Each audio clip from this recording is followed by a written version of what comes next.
You hear about social media everywhere, on TV, on the radio. Hell, you even hear about it at the grocery store when they want you to follow them or scan a QR code to sign up for their app.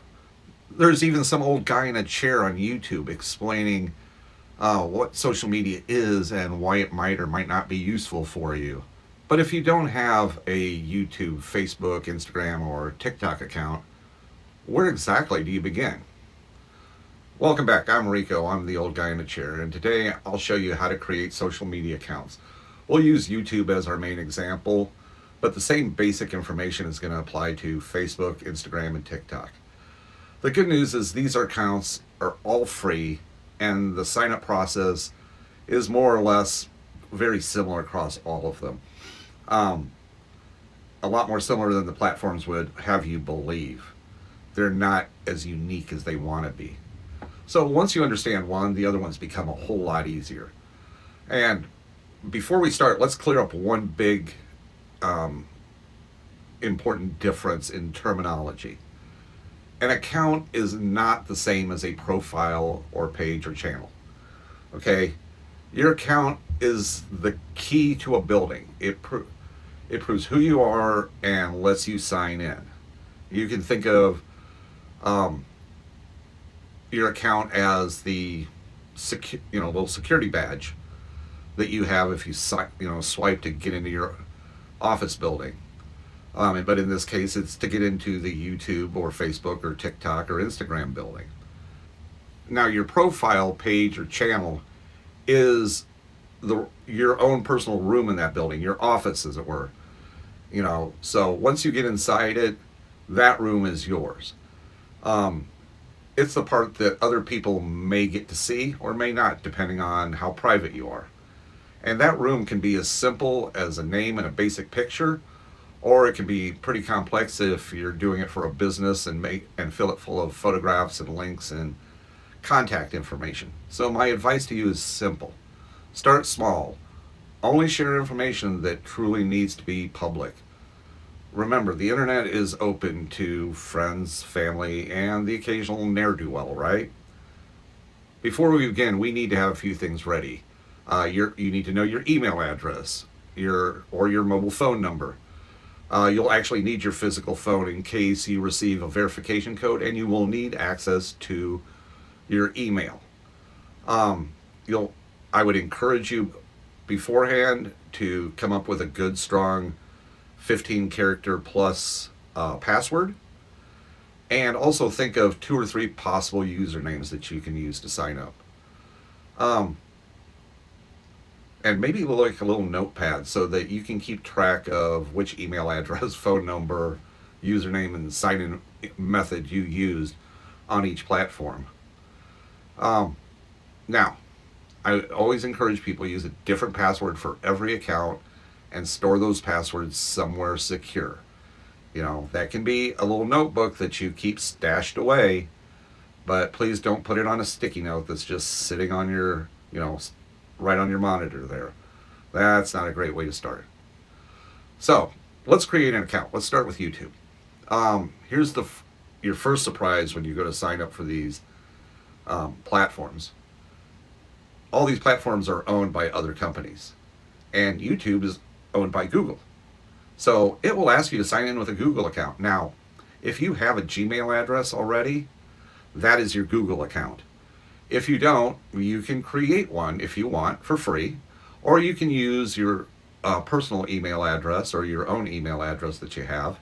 For example, johnsmith at AOL.com works just fine as johnsmith at gmail.com. Platform doesn't really care. It just wants to know how to communicate with you. So you don't necessarily have to have a Gmail address. Now, you go to youtube.com and you look in the upper right hand corner and it'll say sign in. So this is where, if you have a Google account, you'll put in that information, that email address and password. A window that will pop up will ask you what it's for, and you can just choose for my personal use. Unless, of course, you're doing this for a business, then you can use business. But for this demonstration, we'll just do personal use. Then Google will guide you through the information it needs. So it's going to ask your name, your date of birth, your email address, your phone number, And the email address and phone number are important because that's where it's going to send the verification code to for you to prove to it that you are who you say you are. I mean, you can make up any name you want, and you can make up any date of birth that you want. Those two really aren't important, but the phone number and email address are. And do yourself a favor, take a little bit of time and read each screen as it comes up. Just don't click yes and next. Um, None of these screens are timed except for maybe the verification screen, which will usually give you at least a couple of minutes to retrieve the code and then type it in. I mean, trust me, there's nobody over at Google going, hey, they've been on the birthday screen for 45 seconds. I say we shut them down. This looks like fraud. That doesn't happen. Now, let me give you safety tip number one. If for some reason during any of this process you are contacted by anybody asking for that verification code, know that it's a scam. That code is for you to enter on the official sign-in screen. It's not something you need to read out to a helpful stranger who suddenly became very interested in your account. Okay? And chances are that code is a one-time use code, and its validity will expire after 5 or 10 or 15 minutes, whatever the platform has decided is an appropriate amount of time. Anyway, back at it. Once you've, your Google account or your personal email address or phone number account is ready, you can sign into YouTube. It's that simple. Sign in, watch videos, like them, comment on them, subscribe to them, especially this one, please. We would really appreciate it. And you can even save videos to watch at a later date. And that's it. You're in. You have just created one of the most useful accounts on the internet. Well, maybe next to your bank account, but that really is a personal thing, right? So, next one we're going to come across, Facebook. Dun, dun, dun, dun. It's basically the same form, but wearing a different hat. I mean, Facebook asks for all the same information, although it may phrase things a little differently. It's going to ask for your name, your email address, mobile phone number, a password, date of birth, and maybe a few other details, male, female, prefer not to say, blah, blah, blah. And then it will ask you to confirm that email address or phone number with the verification code. Now, you see the pattern here? All the platforms basically follow this same pattern. They want to know who you are, how to contact you, and how you will sign in, and whether that contact information really belongs to you. And that's why the email and phone number are important, is because they prove that you have access to it, and that's you. Facebook will encourage you to add like photographs, and then maybe let it help you find friends, and it'll ask you to provide a whole lot more information, personal information. I mean, for your own safety, share as little personal information as possible. You'd be surprised by the number of people that just share way too much information on their Facebook profile. And it makes them really easy targets for scammers and fraudsters and, as I said before, the ne'er-do-wells of the internet. So please, don't be that person. And the nice thing is, you don't have to complete every step immediately or ever. I mean, most of these platforms will allow you the choice of not now. And honestly, that may be the most useful button on any of these social media platforms. So, I'm going to spring a terminology alert on you. A personal Facebook account is not the same as a Facebook page. And I said this earlier, but I'm going to keep repeating it. An account is not the same as a page. Your personal account belongs to you. And that's the key to the building, your office building, right? A page is something that you can create later for like a business or an organization or a hobby group or whatever. The page is like your office inside that building. Now, that office inside the building, you can decorate some of it now, but Mostly you can decorate the majority of it at a later date. So start with the simple basic stuff, right? So let's move on to like Instagram. I mean, same basic recipe, right? Email address, mobile phone number, create a password, confirm your contact information, choose a username. Not really too difficult now, is it? I mean, Instagram here may offer to connect you to Facebook because they're both owned by the same company, which is Meta. So, in case you're getting confused, I'll try to plot this family tree for you really easily. Google plus YouTube equals Big Brother number one. They're one company. Facebook plus Instagram equals Meta, which is Big Brother number two. Now, I say that jokingly because they're only providing information that you have volunteered to them. Yes, they will track your browsing habits and what you click on and everything else, but we'll talk about the algorithm later. So there's nothing really nefarious going on here. I mean, connecting the accounts can be very convenient, but you don't have to connect everything, especially not on the first day. Instagram and most of these platforms will also let you choose whether your personal account is public or private.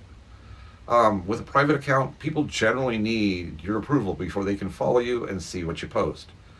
With a public account, anyone may be able to view your content. So keep that in mind. Choose the setting that fits what you are using the platform for, not because the largest, brightest button is encourage you to click on it. Now, you can always start it as private and change it to public later if that suits your needs.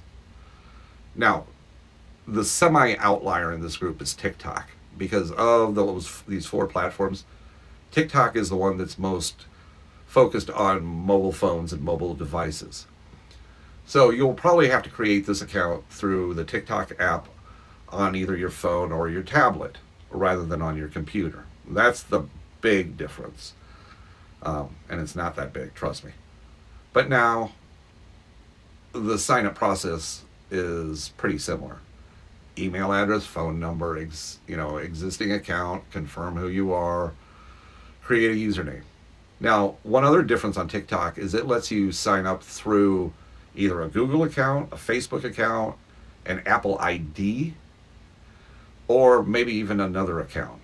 Now, a word to the wise, if you choose one of these methods, make yourself a note and write it down about which one you chose, because 6 months from now, when you were accidentally signed out of that account and need to sign back in, and it's asking you, do you want to sign in with Google or Facebook or Apple or other? It'd be nice if you remembered which one it was, right? So just a word to the wise. Now, once your account is created, now come the important decisions. Okay, permissions.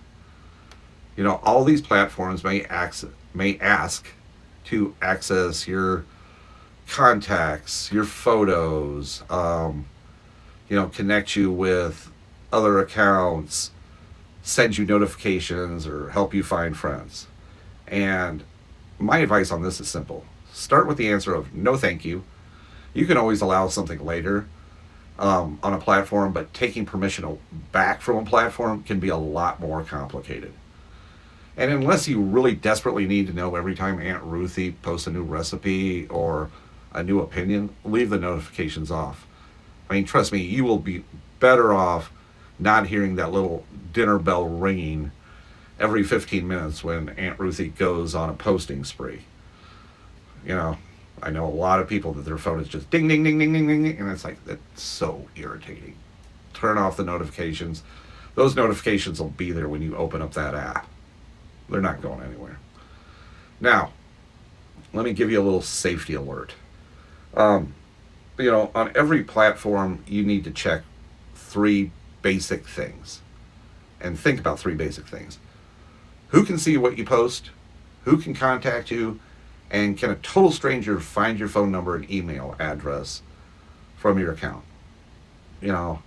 Like I always said, try to be as obscure about who you are in real life on these so that the scammers and fraudsters and whoever find some other low-lying fruit. Security through obscurity is what they used to refer to it as. It's not actually bad advice. Now, if you can, turn on two-step verification when it's available. And you may have heard it called two-factor authentication or simply 2FA. What it does is it requires a second device for you to log in. So you go to log into YouTube or Facebook or whatever, and it sends a code to your phone or your email address, and you need to get that code and type that code in, and then it'll let you into the account. Is it more of a pain in the neck? Yeah. Is it better than having your account hijacked? Also, yeah.